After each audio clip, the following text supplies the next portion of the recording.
According to the International Labor Organization, an estimated 40 million people were victims of modern day slavery in 2016 alone.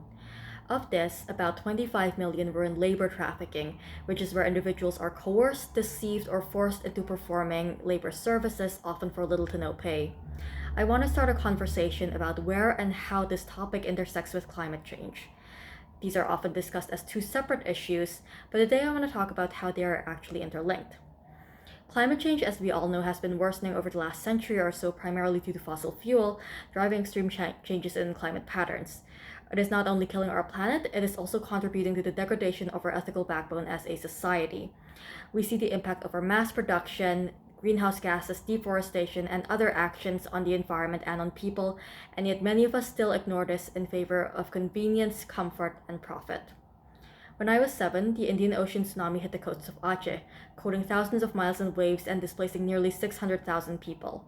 New York Times journalist Barry Bierak, accompanied by translator Linda Bong, traveled to the site several months after the flood and kept in touch with the interviewees in the months that followed.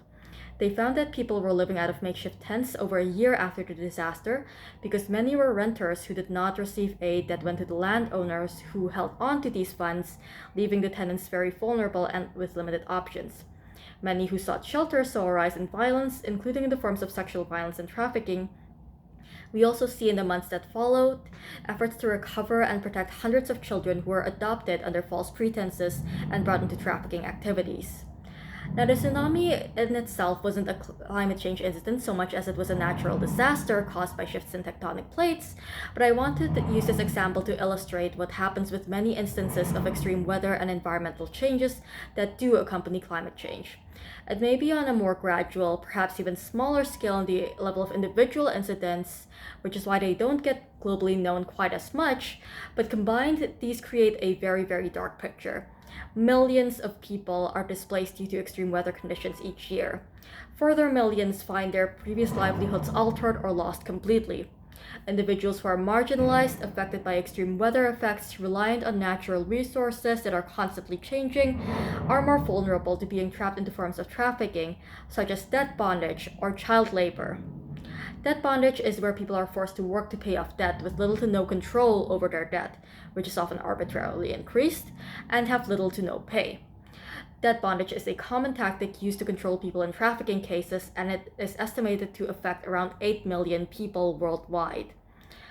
Decline in fish stocks, for example, due to ecosystem damage in Thailand, led to a jump in fisher families tied to debt bondage. Similarly, in Brazil, it is one of the most common types of forced labor, tied to heavy labor industries like livestock or deforestation.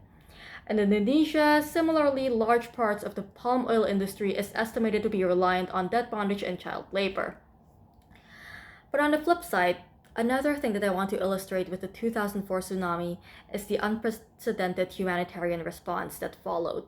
Dozens of countries, hundreds of organizations and NGOs, thousands of volunteers and donors banded together to provide support, rebuild communities, provide medical aid, reunite families, and even recover those who had been trafficked. This showed that in the middle of tragedy, change can happen when more and more people choose to act and to care. And we have the chance today to care about this. This may be your first time hearing about trafficking issues and climate change going hand in hand. It may be your 100th time. This conversation is a continuously evolving one, and I encourage everyone to take 3 steps to interact with this world problem and any others that you want to explore. Learn, act, and curate your experience. Step 1, continuously learn. Set up a regular time, book just 15 minutes on your calendar every week or even every 2 weeks to learn more about this issue. There are research reports, news articles, podcasts, communities, and organizations. Figure out what the best way for you to absorb information is and what you need to know.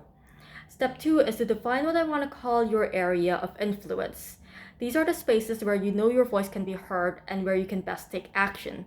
It could be in the form of sharing informational posts from sources like the UN and the International Labor Organization. It could be in the form of donating to organizations and nonprofits that tackle these issues or volunteering for these organizations. It could be in the form of finding a platform where your voice can be heard, like TEDx Countdown. Identify these areas and take your actions just one more step further than where you are at right now. The third step is to make sure that you have the healthiest experience that you can. Do not forget to account for your own emotional, mental, spiritual, and physical well being, because this is a very heavy topic that is difficult to approach. Make goals and keep track of them. Take breaks when you need to and acknowledge your efforts. If you are paying attention to these problems, you are doing good work already. I'm not an expert. I have made mistakes throughout my journey with these steps and I'll continue to make more, but I will keep on going, keep on learning, keep on actioning, and I encourage you to do so as well. Thank you.